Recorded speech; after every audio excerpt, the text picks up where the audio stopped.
Growth hacking. Introduction to the module. This module will introduce you to the concept of growth hacking.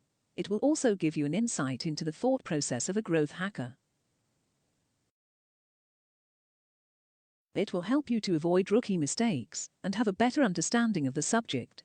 Instead of sending emails to countless people, you'll realize the importance of working with a target audience. Learning objectives. After successfully completing this module, you should be able to define growth hacking, identify growth hackers, underline the things to keep in mind before starting scaling, demonstrate the terms beating the system and growth hacking mindset. What is growth hacking? Growth hacking is used as an umbrella term for strategies that solely focus on growth. The aim of the growth hacking strategies is to attract as many customers or users as possible with limited spending. Experts consider growth hacking as the most effective way to grow a business. Some of them even think that it is the future of marketing. Organizations that don't have a large amount of cash to spend but require quick results are usually the ones associated with growth hacking. However, it is applicable to any online business, example, Twitter, Facebook, Instagram, etc., looking for maintaining growth, better profits, and retention of engaging customers. Who are growth hackers? A growth hacker is an individual who uses creative but cost-effective strategies to acquire customers for businesses and retain them. Growth hackers are often called growth marketers. But, to tell you the truth, growth hackers are not just marketers. People involved in product services, such as product managers and engineers, can also be growth hackers. Tasks of a growth hacker include focusing on strategies that will help the business to grow, contemplating, prioritizing and examining innovative growth strategies, researching and testing to find out what works. Things to keep in mind before starting scaling. It's the tendency of everyone who wants growth hack to start at a very large scale. Before they do anything, they spin up 200 accounts and 40 proxies and get ready to spam everyone from their barber to Warren Buffett. Marketers are the worst culprits for diving in before they know if there are any alligators camouflaged in the deep end of the pool. They want to scale, scale, scale before they even know if what they're scaling works. Stop. Slow down. Do everything manually. Even if it's brutally make you want to stick meat skewers in your eyes boring. You have to watch every process intensely, in the beginning, to know what is working and what isn't. You need to have your ear to the ground to understand what the feedback is.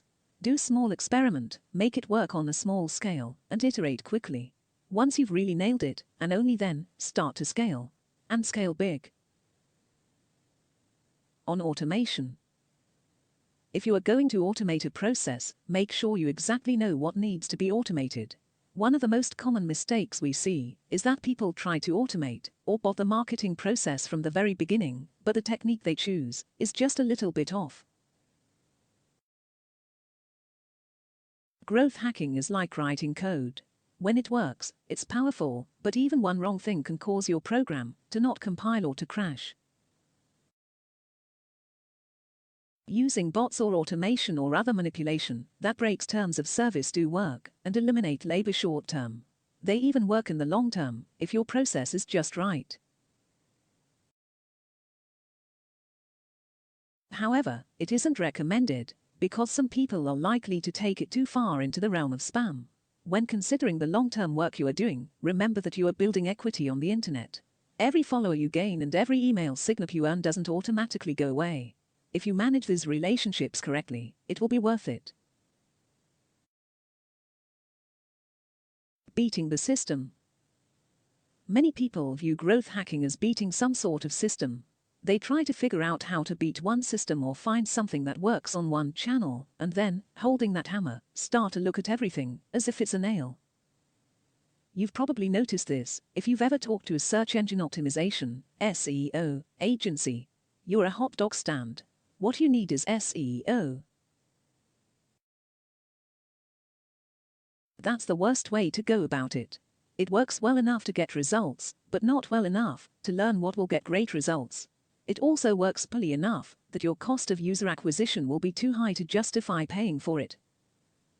Instead of listing the networks you know how to beat, break every marketing effort down into these 3 steps. 1. Understand who your customer is. 2. Find out where people like your customer tend to congregate. 3. Figure out how to make contact with them where they are. The growth hacking mindset. User acquisition is, above all else, a mindset. The tactics will always vary according to the circumstances of the network or audience you are targeting, but the thought process is always similar. We want to take you through that process from the beginning. By the end, you'll be able to pick it apart and reverse engineer it. Doing so will make it work on any other network and with any other product or service. User acquisition. At the highest level, user acquisition, paid or unpaid, consists of 2 steps. Creating something desirable enough that some subset of the human population wants it. Getting in front of those people in the right way. Preparation. Approach every user acquisition problem the same way you should break down any complex problem. The first step is to stop and slow down. Many people go nuts creating accounts, posting, and optimizing. You don't need to do such things. Instead, grab a piece of paper and a pencil and start breaking things down into smaller pieces until you have a clear roadmap. Do not inhibit or suppress your thought process. You want every idea on paper to sort out later, and your mind is the conveyor belt bringing those things to the table. Just let thoughts flow wherever they may go. Target market. One of the biggest mistakes we see people make is they start with figuring out how they can get a large reach. That's not a good way to begin. Start by figuring out the type of person you want to reach and where that type of person congregates. From that point, we can figure out how to target and get a message in front of them. Sending an email to 15 million random people will probably be less effective than engaging in a real conversation with a dozen of these folks. 1. Get in the mindset of the people you want to reach. Making assumptions and playing around can get you a long way, especially in the initial stages. We can do some testing to figure out where we went wrong later. The most enlightening thing to do is talk with someone who falls into your target market. 2. Find where the people you want to reach congregate. You want as large and specific a group of your target market as you can get. You can't always check their accounts out individually. One of our favorite ways to track groups is by focusing on a keyword or hashtag that a specific demographic has unintentionally adopted. 3. You realize you already know how to reach them. The interesting thing about following this process is that in doing so, you incidentally figure out what your marketing should look like. Now you can go into creation mode with a greater understanding of how to build a world that our target audience wants to be a part of. A word of warning. With great power comes great responsibility. Growth hacking is a steroid. Used at the right time and in the right way, it can be extremely powerful. However, relying solely on growth hacking can be dangerous. You need to understand that even the best growth hacking team in the world will not save you if you have a product that people don't actually want. You might be successful in the beginning, but if the product isn't there, growth hacks will only take you so far.